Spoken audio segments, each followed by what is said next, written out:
계속 만나는 분들의 특징, 특별히 저희 교회에서 소상공업을 하고 계신 분들의 이야기는 한결같습니다. 요즘처럼 힘들고 어려운 때가 없습니다. 장사 사업이 잘 너무 안 되는데 코로나 때보다도 더 안 됩니다 라고 말씀을 하십니다. 정말 어려운 상황에 우리가 놓여 있습니다.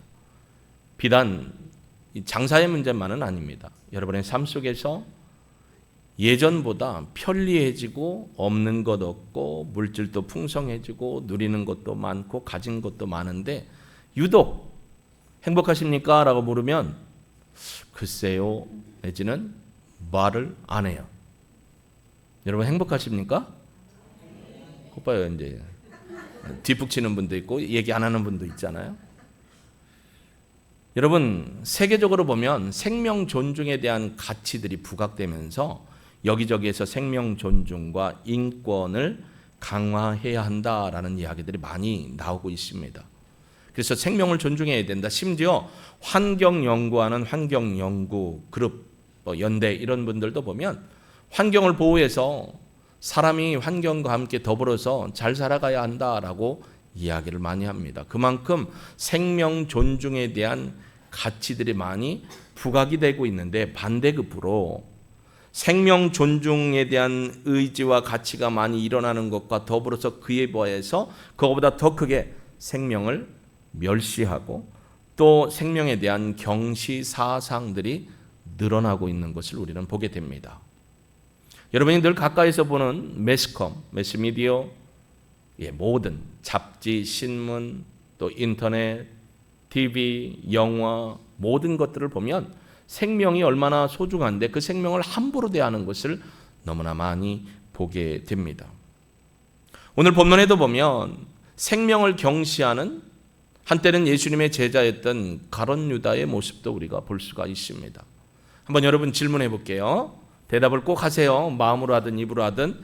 나는 내가 태어나고 싶은 날, 태어나고 싶은 나라에, 태어나고 싶은 부모를 선택해서 이 땅에 왔다. 손 들어보세요. 우리 민정자매는 민자매도 태어나고 싶은 날 왔어요, 이 땅에? 아니죠. 엄마 아빠 밑에 태어난 건 감사한 거죠? 딴 집에 태어나고 싶은 마음 없었죠? 없다고 있어요. 마찬가지입니다. 저나 여러분도요. 태어나고 싶은 나라, 태어나고 싶은 부모, 태어나고 싶은 달과 시와 그걸 가리고 여러분이 원해서 나온 건 없어요. 그러니까 내 생명이 태어난 날을 우리는 뭐라고 표현하냐면 생일이다. 그 생일은 누가 주신 거예요? 하나님이 주신 겁니다. 그렇기 때문에 그 생일을 주신 하나님이 나의 인생의 주권자라면 내 생명도 누구 것이다? 하나님 것이다 라고 믿으며 사세요? 기억하며 사세요? 그 생명을 너무나 존중해서 하나님 앞에 감사하며 사세요? 그게 복이죠. 그게 행복입니다. 근데 오늘 보면요. 생명을 너무 경시합니다. 자기 생명에 대해서도 함부로 하는 사람들이 너무나 많이 늘어나고 있다라는 것을 보게 됩니다. 그래서 이 자신의 생명줄을 논다라는 말을 뭐라고 표현하냐면 자살이다라는 표현으로 합니다. 여러분 자살은 세계적인 문제로 나타나고 있습니다. 지난번에도 제가 한번 말씀드렸지만 경제력이 큰 나라, 그래서 경제적으로 부강한 나라, 선진국 경제 대열에 들어간 나라가 OECD인데 OECD 국가 중에 자살률이 제일 높은 나라가 그 명예의 참 1등을 누가 했다고요? 대한민국이 했다라는 거예요. 그 자살률이 높은 것 중에 특별히 10대들의 자살률이 높은 나라도 역시 대한민국이라는 겁니다. 여러분 자살은요 나이에 관계없이 어르신들이나 10대나 포함할 것 없이 다 어떻게 해요? 자살이 늘어나고 있는 상태라는 것입니다. 여러분 근데 우리가 자살을 너무 쉽게 매스미디어를 통해서 접하기 때문에 사람들의 이게 인식이 자꾸만 무뎌지게 되는 거죠. 예를 들면 현대그룹의 회장이었던 정몽원 회장님 자살 사건 뭘 그렇게 대단하고 이렇게 물론 우리보다 유명하니까 그랬겠지만 보도를 엄청나게 했어요. 한때는 교회를 다니는 여배우였던 이은주라는 사람도 자살을 했어요. 어제는 저 아랫역에 있는 중학생인가 고등학교 여학생이 유서를 쓰고 또 자살을 했습니다. 이런 일들이 그냥 널브러지게 방송을 통해서 영화나 연극이나 사회 모든 시사에 이 얘기거리가 되니까, 자꾸 보도가 되니까 우리가 생명에 대한 존중보다는 생명을 하찮게 여기는 일들이 너무나 자주 발생하고 있다라는 것입니다. 여러분, 이 자살의 문제는 영적인 문제입니다. 물론 심적인 문제도 있고 생리학적인 문제도 있고요, 여러 가지가 있습니다. 그러나 가장 중요한 건 영적인 문제입니다. 왜냐하면 사단이 사람들로 하여금 하나님의 얼굴을 바라보지 못하고 하나님과의 관계를 깨트리고 넘어뜨려서 자신에게 순종하고 따르는 추종자가 되도록 하기 위한 사단의 전략 중에 가장 큰 무기가 자살이라는 것이죠. 여러분, 병상에 누워 계신 분 중에도요, 내가 딱 한 달만 더 살았으면 좋겠다라고 하는 분들이 많아요. 그만큼 생명에 대한 소중함을 여기고 있다라는 거죠. 더러 우리 어머니처럼 빨리 죽고 싶다. 하지만 내 생명이 내게 아니기 때문에 함부로 하지 못하는 어르신들도 많이 있습니다. 생명은 하나님이 주신 선물입니다. 하나님이 우리에게 준 선물 중에 자유의지가 있어요. 프리 에이전시라고. 하나님이 우리에게 자유의지를 줬어요. 그건 너 스스로가 하나님을 선택하고 하나님을 섬기며 하나님의 말씀을 따라 살 것을 결정할 수 있는 능력을 줬죠. 근데 이 프리 에이전시를 어떻게 했어요? 하나님 앞에서 함부로 사용해서 결국 인간이 범죄하게 되었습니다. 그렇다고 우리에게 주신 생명을 네 자유대로 마음대로 하라는 건 없어요. 여러분, 이 자살이라는 말이 한글로 표현하면 뭐냐면 저지른다라는 표현하고 잘 어울립니다. 저지른다. 무엇을 저지른다. 그래서 영어로는 commit이라는 단어와 또 함께 suicide라는 단어가 있습니다. 이 suicide라는 단어의 분석을 해보면 뭐냐면 suicide의 수인은 self라는 거예요. self. 그리고 뒤에 side라는 표현은 카에도라는 거예요. 그게 뭐냐면 킬이라는 거예요. 그러니까 자살이라는 건 스스로가 자신을 죽이는 걸 suicide라고 해요. 자살. 하나님이 기뻐하는 일이 아니죠. 오늘 본문 한번 보실까요? 자, 새벽에 모든 대제사장과 백성의 장로들이 예수를 죽이려고 함께 의논했습니다. 여러분, 산헤드린 공회는 새벽까지 못하게 돼 있어요. 근데 불법 재판을 하는 거죠. 그리고 해가 뜨자마자 예수를 넘겨서 십자가에 달려 죽이게 하려고 합니다. 왜 빌라도 총독에게 가서 그에게 넘겨줄까요? 유대법으로는 예수님을 십자가에 달 수 있는 법이 없어요. 근데 예수님을 어떻게 죽이고 싶은 거예요? 지도자들은 십자가에 달려 돌아가게 하고 싶은 거예요. 왜냐하면 극악무도한 죄라는 인식을 나타내기 위해서죠. 그러니까 자기들이 예수를 죽인 게 아니고 로마법을 어겨서 죽는 것이다라는 걸 나타내므로 자신들이 예수님을 죽인 거에 대해서 쏙 빠져나감으로 책임을 회피하려고 했던 아주 인간의 계략적인 생각이었습니다. 그런데 그때 누가 사단에게 쓰임 받느냐? 3절 보니까 그때 예수를 판 유다가 예수님을 팔았습니다. 우리 다른 성경에 보면 예수를 팔 생각을 사단이 넣어줬다겠죠. 사단은 여러분 우리의 어디를 공격할까요? 생각을 공격합니다.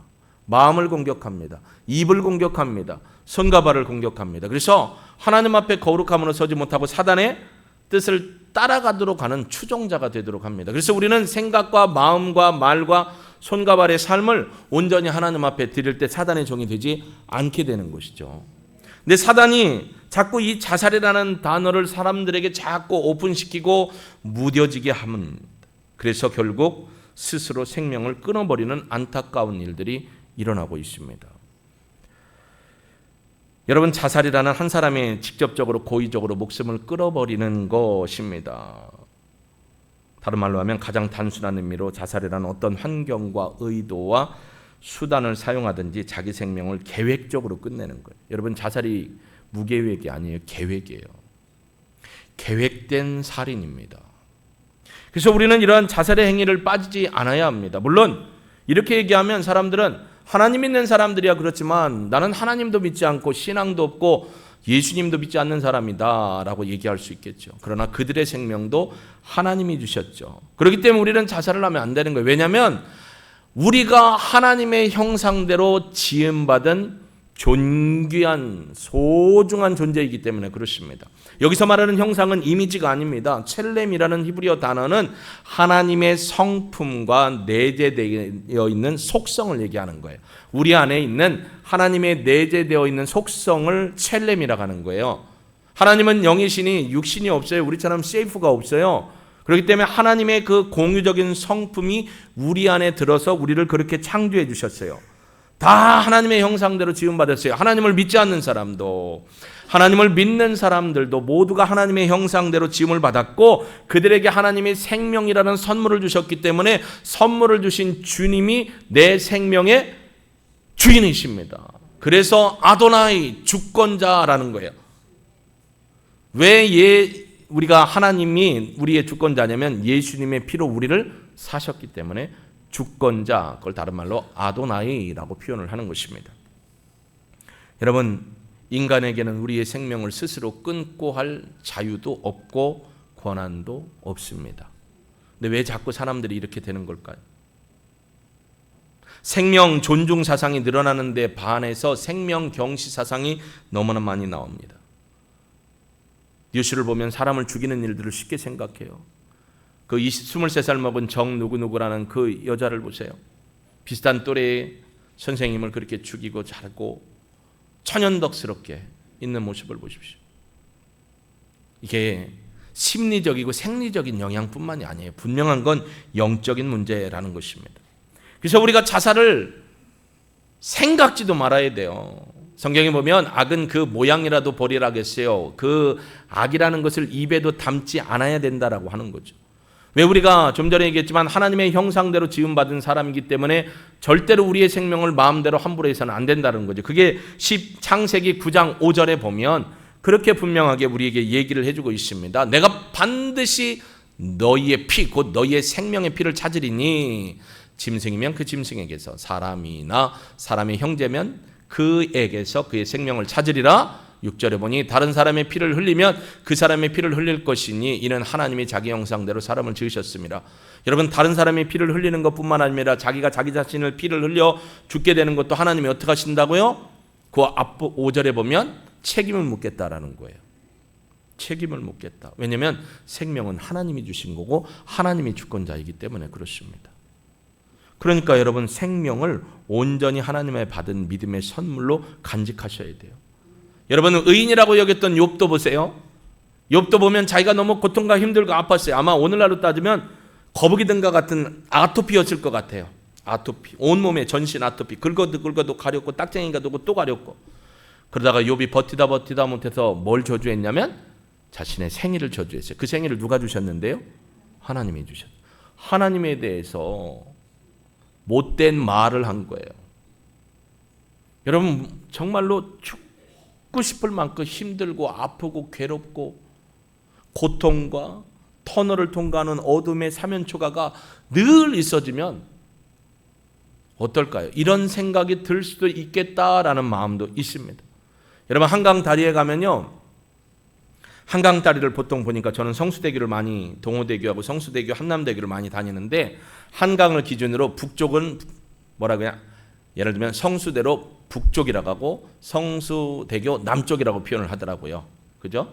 남북으로 이렇게 해서 남쪽으로 가면 압구정 쪽으로 나가고 그러잖아요. 성수 이쪽 북쪽으로 오면 왕십리나 이쪽으로 빠지게 돼 있는데 이렇게 보면 다리에 보면요, 북쪽에도 있고 남쪽에도 있고 가운데 쪽에도 있는 게 있어요. 그게 뭐냐면 생명의 전화.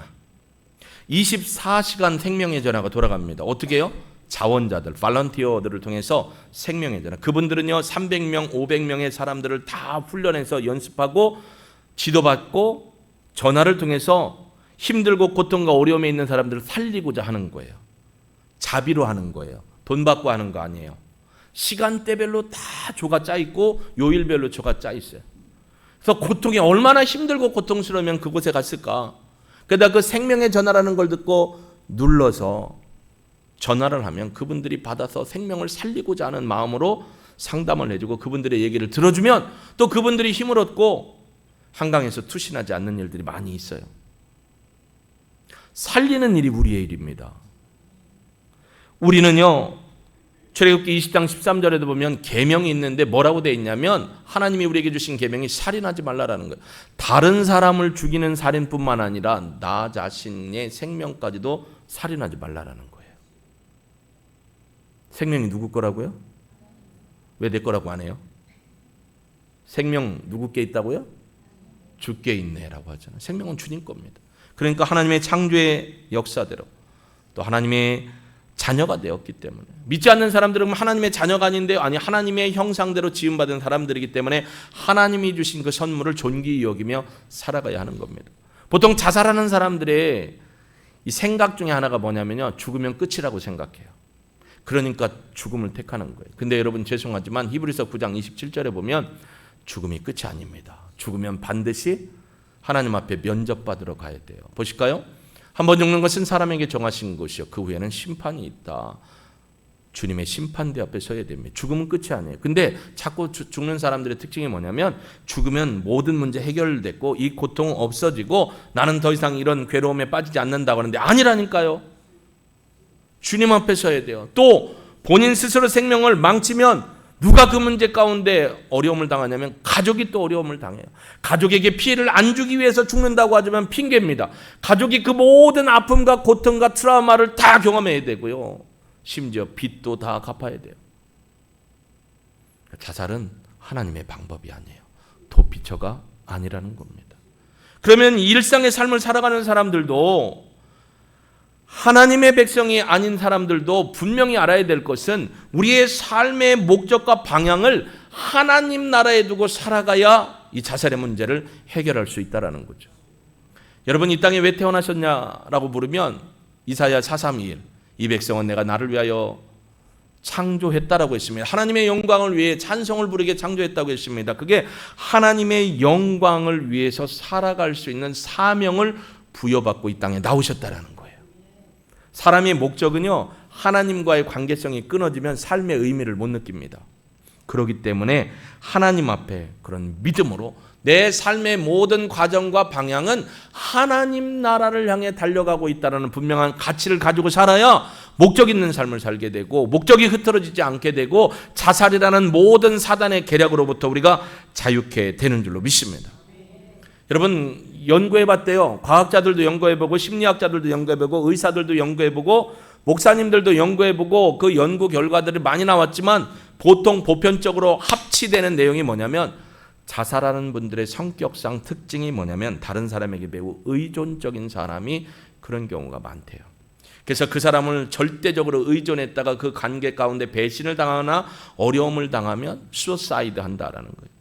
또 두 번째로는 뭐냐면 자아의식, 자존감, 자존심이 지나치게 강해서 자존심에 스크래치를 받으면 스스로가 목숨을 끊는다라는 거죠. 대통령 중에도 자기는 정직하게 살았고 백성을 위해 살았지만 사람들이 자꾸 없는 얘기 끄집어내니까 그게 너무 고통스러워서 돌아가신 분도 있잖아요. 세 번째로 심약한 사람은 어려움에 봉착하면 쉽게 용기를 잃어버리게 된다라는 거예요. 그리고 불안에 떨다가 스스로의 생명줄을 놓는 경우가 있다라고 하죠. 이게 전부는 아닐 수 있어요. 여러분, 자살의 원인은 여러 가지가 있습니다. 염세주의, 긴 고난의 질병, 어려운 환경, 신경쇠약, 실연, 가정불화 등등 많이 있습니다. 아무리 많은 연구를 해도요, 결론적으로 따져보면 우리가 하나님께로부터 왔기 때문에 하나님께로 삶의 방향을 맞춰서 하나님의 얼굴을 바라보며 나아가는 믿음의 삶을 살아야 이 문제를 해결받을 수 있다는 걸 여러분 기억하시길 주의 이름은 축복합니다. 어차피 인생은 순례자의 길입니다. 강건하면 7, 80이라겠고요. 지금은 뭐 평균 나이가 84, 5세예요. 100세 뭐 넘는 시대는 이제 후떡 지나갔습니다. 그래도 인생의 모든 것은 시작이 있으면 끝이 있어요. 우리는 이 땅에 순례자의 길을 걷는다. 순례자의 길을 걷다 보면 어때요? 힘들 때도 있고 깜깜한 밤도 지나고 노숙할 때도 있고 굶을 때도 있고 또 뭐가 있을까요? 씻지 못할 때도 있고 돈이 떨어질 때도 있고 다 그래요. 그러나 그게 오래 지속되는 건 아니에요. 우리의 삶에 영원한 건 아니에요.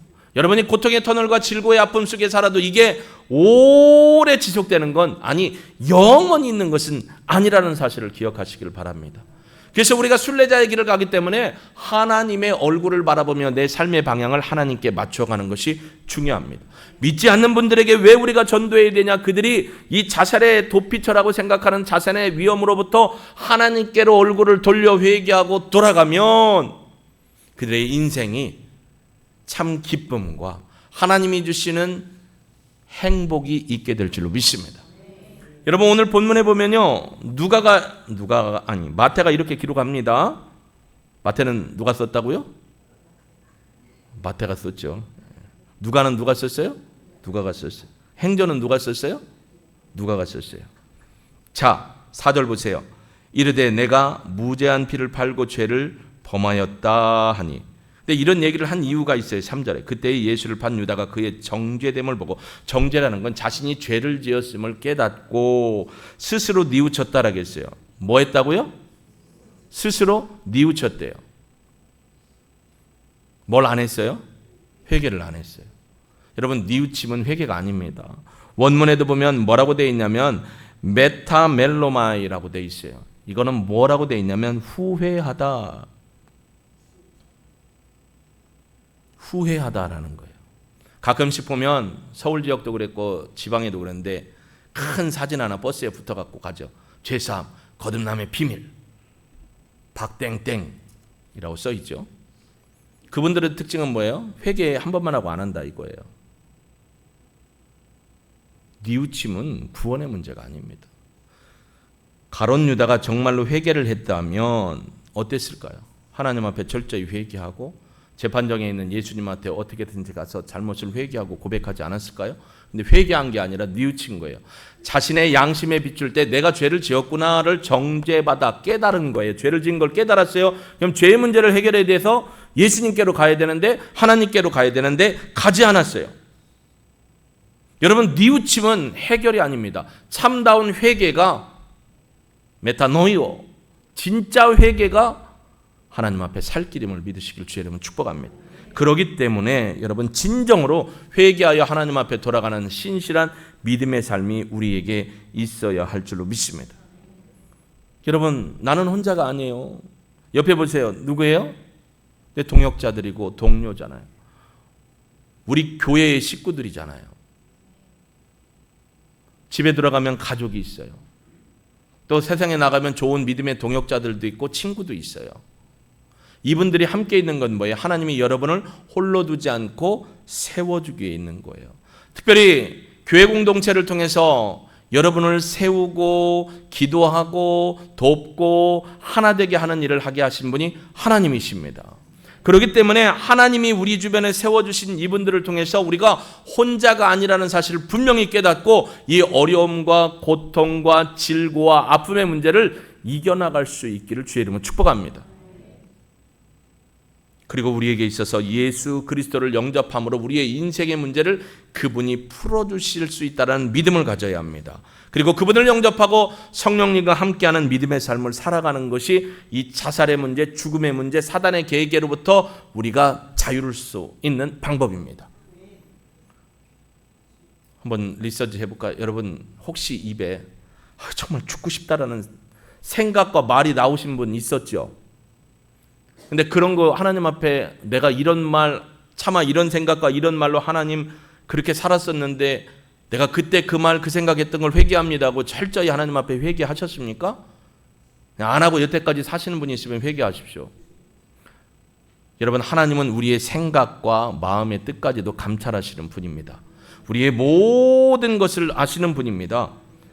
그렇기 때문에 우리는 하나님께 소망을 두고 살아야 돼요. 시편 42편 5절 말씀에 보면 우리가 누구를 바라보고 살아야 하는지를 깨우쳐 줍니다. 읽어볼까요? 내 영혼아 내가 어찌하여 낙심하며 어찌하여 내 속에서 불안해하는가. 너는 하나님께 소망을 두라. 그가 나타나 도우심으로 말미암아 내가 여전히 찬송하리로다. 보세요. 낙심하고 어렵고 불안하고 힘들고 아픈 때가 있어요. 그러나 그때 그렇게 하지 말래요. 하나님의 얼굴을 향하여 내 얼굴을 들고 하나님께 소망을 두시기를 바랍니다. 그러면 하나님이 어떻게 해요? 그의 권능의 손이 나타나 여러분을 도우신다라는 거예요. 그래서 여러분이 하나님의 은혜로 그 피할 길을 얻고 하나님을 찬송하는 삶을 살게 된다고 성경은 분명히 우리에게 얘기함을 믿으시기 바랍니다. 하나님은 언약의 하나님이시고 약속의 하나님이시니까 내가 고통과 어려움의 터널을 지날지라도 나와 함께 하셨고 그 고통의 문제를 이기게 하셨고 승리케 하십니다. 말씀대로 믿어야 진짜 믿음이죠. 또 시편 146편은 이렇게 우리에게 얘기합니다. 146편 5절 말씀입니다. 같이 읽습니다. 야곱의 하나님을 자기의 도움으로 삼으며 여호와 자기 하나님에게 자기의 소망을 두는 자는 복이 있다. 여러분, 이 땅에 힘들고 어렵고 아픔이 왜 없어요? 여러분 각자 고통이 있죠. 저도 이렇게 서 있는 때도 육신의 고통이 많습니다. 심적으로 고통당할 때도 있고 아픔이 있을 때도 있어요. 그때 하나님을 바라보라는 거예요. 야곱의 하나님. 왜 야곱의 하나님이라고 하죠? 언약의 하나님이기 때문에 야곱의 하나님이에요. 그럼 어떤 언약? 하나님께서 여러분을 지키시고 보호하시고 인도해 주시겠다고 말씀하신 그 언약, 즉 하나님의 율례와 규례와 법도를 지켜 삼가 듣고 지켜 순종하는 자에게 하나님이 지켜주시고 보호하시고 인도해 주신다는 약속을 그대로 이루어 주신다는 거예요. 그래서 자기 도움으로 삼는, 하나님만이 나를 도우실 분이구나. 인간도 돈도 명예도 권력도 건강도 나를 영원히 돕지는 못하고 오직 하나님만이 나를 도우시는구나. 할렐루야. 그리고 하나님을 믿고 하나님께 소망을 두고 나가면 그게 복이라는 거예요. 여러분, 복이 돈 많이 잘 벌고 잘 살고 좋은 집 살고 사는 게 아니에요. 대한민국에 가난하고 힘들 때 기복신앙이 히트를 쳤죠. 히트다, 히트. 여러분, 예수 믿으면 구원받습니다는 얘기했겠죠. 예수 믿으면 자식이 잘 되고요, 예수 믿으면 부자가 되고요, 예수 믿으면 가난의 문제를 해결합니다. 그러니 예수 믿으십시오 했더니까 부자가 되려면 예수 믿어야 되고 자식이 잘 되려면 예수 믿어야 되고 이래서 예수를 믿었던 분도 경험신앙이 아니라 말씀신앙으로 바로 서서 하나님을 온전히 믿는 믿음으로 하나님께만 소망을 두기를 주의 이름으로 축복합니다. 그래야 되는 거예요. 저의 매주일 감사 기도 제목, 감사 헌금 봉투의 기도 제목은 한결같습니다. 혹시 재정부 위원들은 알 수도 있는데 한결같습니다. 이번 한 주간도 하나님의 은혜와 진리로 교회와 온 성도들과 저희 가족의 모든 식구들을 보호하시고 인도하시고 지키시는 하나님의 은혜로 성령의 열매를 맺어 하나님께 영광 돌리게 하실 줄로 믿고 감사합니다.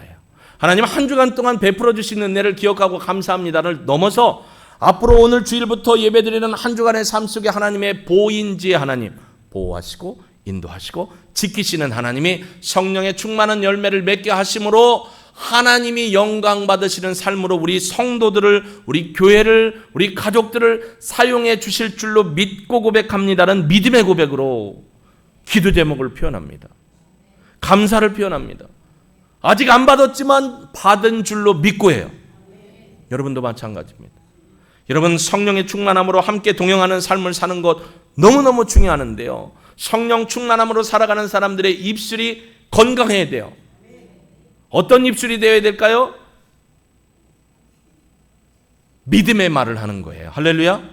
믿음의 말, 믿음의 생각으로 믿음의 말.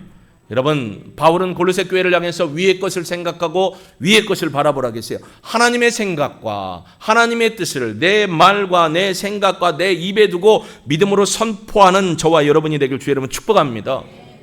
여러분, 말은 누가 들어요? 그렇죠? 말은 제가 지금 여기서 딱 얘기를 하자마자 누가 들어요? 일단 하나님이 들으시죠. 우선순위는 하나님이 들으셔요. 하나님은요, 내가 말하지 않아도 마음과 생각의 뜻까지 감찰하시는 분이에요. 근데 내가 말하는 것 하나님이 들으시고 그 다음 두 번째 듣는 사람이 누구예요? 제가 듣죠. 제가. 한 귀로 들어요? 두 귀로 들어요? 두 귀로 들어요. 이건 뭐예요? 거짓말 못한다 이거예요. 네가 네 귀로 들었어요. 그럼 이 들은 말이 어디에 영향을 줘요? 생각과 마음에 영향을 줘요. 달리 얘기하면 여러분이 누군가를 미워하고 욕하고 판단하고 이놈의 지지고 볶고 살리고 욕을 해대면 누가 들어요? 하나님도 들으셔요. 근데 누가 들어요? 내가 들어요. 앞에 대상자는 없는데 홀로 막 욕을 해대고 하면 누가 들어요? 그 양반은 안 듣는데 내가 들어요. 그럼 누가 병나요? 내가 병나는 거예요. 내가 병나는 거예요. 그러면 여러분의 성품이 악해지는 거예요. 남이 미워서 남 얘기를 했지만 그 말의 능력은 누구에게 나타나요? 나에게 나타나요. 그래서 민수기 14장 28절에 뭐라고 얘기해요? 너희 말이 내 귀에 들린 대로 시행하리라. 하나님이 정말 시행하셨어요? 안 하셨어요? 자, 민수기의 백성들이요 정탐을 하고 왔습니다. 갈렙과 여호수아가 어떻게 했어요? 와, 약속의 땅 신실합니다. 포도송이도 막 주렁주렁했는데 이따만하고 막 과일이 넘치고 젖과 꿀이 흐르고요. 너무너무 풍요롭습니다. 하나님 만세 만세 만세. 근데 10명이 딱 나타나고 뭐래요? 맞기는 맞는데 부정은 안 했어요. 논리적으로 얘기합니다. 사람들을 보니까 우리보다 막 머리에 2개, 3개는 크고 힘도 세 보이고 고지도 힘들고 너무 어렵다. 그래서 어떻게 한다고요? 간대요, 안 간대요? 못 가겠대요. 백성들이 그러면서 뭐라고 해요? 광야에서 우리가 막 넘어오다 보니까 오이도 없고 고기도 없고 부추도 없고 마늘도 없고 산사도 없고 그래서 어떻게 하겠다는 거예요? 죽겠네 했던 소리를 누가 들으셨어요? 하나님이 들으시고 내가 너희 말대로 해줄게 하고 했어요. 여호수아 갈렙 이상 40세 이상은 다 못 들어가고 밑에만 같이 들어갔죠. 우리의 말이 누가 들으신다고요? 하나님도 들으시고 두 번째 누가 들어요? 그럼 내가 믿음의 말을 선포하고 믿음의 말을 하면 누가 들어요? 내가 들어요. 그럼 누가 믿음이 생기는 거예요? 내가 욕하고 험난하고 막 지지고 볶고 이런 6 플러스 뭐에 이런 10 플러스 뭐에 그러면 그거 누가 들어요? 내가 들어요. 그럼 내 영혼이 깨끗해져요? 순결해져요? 가시가 돼요? 칼이 돼요? 어떤 말 하시면서 하시겠어요? 믿음의 말을 하시면서 하시는 거예요. 그게 예수님을 영접하고 성령의 능력으로 살아가는 분들의 특징입니다. 그러면 우울하고 힘들고 막 사단이 와가지고 네가 아무리 예수를 믿어도 힘들고 아프고 어렵잖아. 죽고 싶지 죽어야 되잖아. 그럼 뭐라고 해야 된다고요? 나시는 예수의 이름 명하노니 내 마음에 어지럽고 혼동을 끼치며 나로 하여금 하나님 앞에 생명을 끊게 하려는 이 악한 사단의 세력은 예수의 명하노니 떠나갈지어다. 이게 장자권의 원리예요. 하나님이 여러분에게 예수님의 이름을 사용할 권세를 주셨어요. 그러니까 믿음으로 선포하는 거예요. 나는 믿음으로 하나님 앞에 거룩히 산다. 근데 믿음은 긍정이 아니에요. 여러분 착각하지 마세요. 여러분은 긍정의 힘으로 사는 게 아니고요. 그 믿음의 힘으로 살아요. 그럼 믿음의 근거는 어디예요? 말씀이에요. 시편 1편에 있는 것처럼 하나님의 말씀에 믿음의 길을 걸어가야 되고 말씀이 준 믿음으로 살아가는 거예요. 말씀에 있기 때문에 하나님 내가 이 말씀을 의지하여 하나님 앞에 믿음으로 고백하고 선포하며 살아가오니 우리의 삶, 내 삶을 하나님이 책임져 주실 줄로 믿습니다. 예수의 이름으로 명하노니 여러분 아픈 곳에 손 얹고 예수의 이름 명하노니 치료받을지어다. 믿음으로 선포하면 누가 하셔요? 하나님이 들으셨고 야곱의 하나님의 언약을 이루어 주신다 했으니 치료받을 줄로 믿습니다. 혹시 안 되더라도 하나님 만나러 가시면 되지 뭐. 얼마나 더 오래 사시려고. 그냥 건강하게만 사시다가 부름 받으시자고요. 하나님이 오라가면 가야죠. 그것도 믿음이에요. 그러니까 믿음의 말을 하시라는 거. 믿음의 말. 안 된다, 못한다, 할 수 없다 소리 하지 마시고 함께 합시다. 해봅시다. 하나님이 함께 하십니다. 성령님이 도와주십니다. 믿음으로 선포하시길 주의 이름으로 축복합니다. 왜 우리가 복음을 전해야 합니까? 믿음 없이 살아가는 사람들은 삶의 방향과 목적이 다 누구에게로 향하냐면 명예와 권세와 부귀와 만몬 그들의 영혼을 빼앗아는 사단을 바라보게 돼 있어요. 그러니까 우리는 하나님만 바라보기를 주의 이름으로 축복합니다. 하나님이 답입니다. 믿음이 답입니다. 하나님께 소망을 두며 사는 저와 여러분이 되기를 주의 이름으로 축복합니다. 그렇기 때문에 우리는 그리스도 안에 있어야 되는 거예요. 하나님의 아들이라는 말이 금요일날도 말씀드렸지만 하나님의 독생자라고 했어요. 이 독생자가 뭐냐면 유일하신 언약의 보냄을 받은 구원자라는 거예요. 예수님 이외에는 독생자가 없어요. 그렇기 때문에 우리가 하나님 앞에 나와야 되는 거죠. 복음을 전해서 그들도 삶의 방향이 예수를 믿고 참 회개를 통해 구주를 영접하고 구원받아 하나님이 주시는 믿음의 삶을 살아가는 그들이 되어야 하기 때문에 우리가 복음을 전해야 하는 것입니다. 복음의 능력자들이 되길 주의 이름으로 축복합니다. 믿음의 말로 선포하시고 예수의 이름으로 사단의 계계를 깨뜨리셔서 주 안에 살아가는 자의 참된 기쁨을 누리는 저와 여러분의 삶이 되시기를 예수님의 이름으로 축복합니다. 축원합니다. 그렇게 될 줄로 믿습니다. 우리 찬양 드리고 하나님, 모든 사단의 자살케 하는 영이 예수의 이름으로 묶이고 깨어지게 하옵소서. 하나님, 나의 영혼이 늘 하나님 앞에 감사하며 이 죽음의 권세를 예수의 이름으로 깨뜨리고 믿음의 말을 선포하며 예수님과 성령님과 동행하는 삶을 살게 하옵소서. 결단의 기도 드리겠습니다.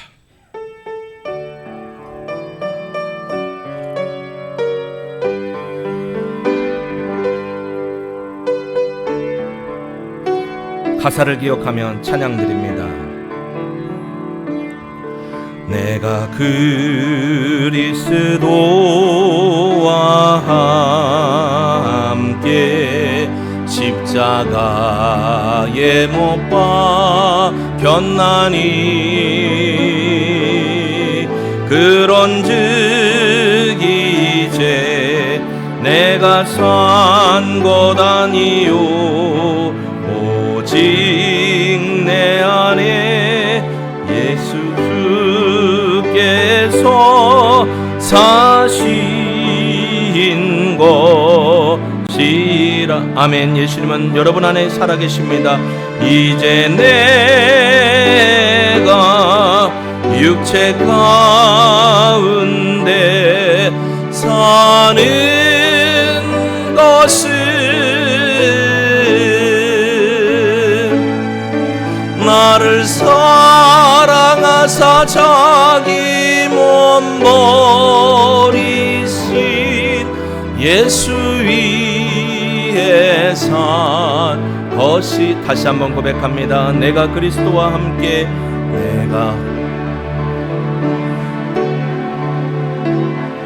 여러분, 우리 가슴에 손을 얹고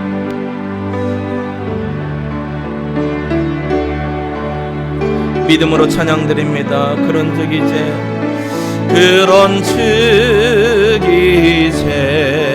내가 산 것 아니요 오직 내 안에 예수께서 사신 것이라. 이제 내가 육체 가운데 사는 것은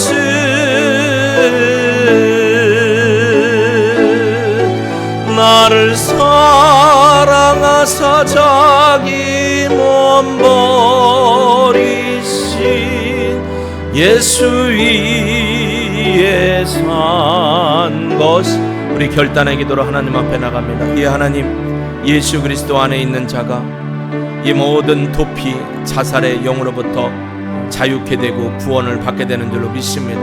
우리는 하나님의 형상대로 창조받았습니다. 그래서 우리의 삶의 방향과 목적에 하나님께 소망을 두어야 하고 하나님께로 나아가야 함을 믿습니다. 하나님, 오직 모든 자들이 예수님을 구주로 영접하고 예수님의 제자가 되어 하나님의 자녀로서 성령님과 동행하는 삶을 살며 믿음으로 말하고 믿음으로 생각하고 믿음으로 선포하며 사단의 계계를 등이 깰 수 있는 능력자로 살아가기를 소망합니다. 질고 때문에, 안 되는 상황 때문에, 꼬인 인생 때문에 아버지 하나님여 염세주의에 빠지고 악함에 빠지고 사단에 눌려 고통 중에 있는 분들이 있습니까? 예수의 이름을 선포하고 믿음으로 고백하여 능히 하나님의 영광을 바라보는 우리 성도들 되게 도와주옵소서. 예수 이름, 예수 이름, 예수 내 구주, 예수 내 구주, 예수 내 구주의 고백으로 하나님 능히 승리하며 살아가는 우리 모든 지체들로 삼아 주옵소서. 감사를 드립니다. 예수님의 이름으로 기도합니다. 아멘.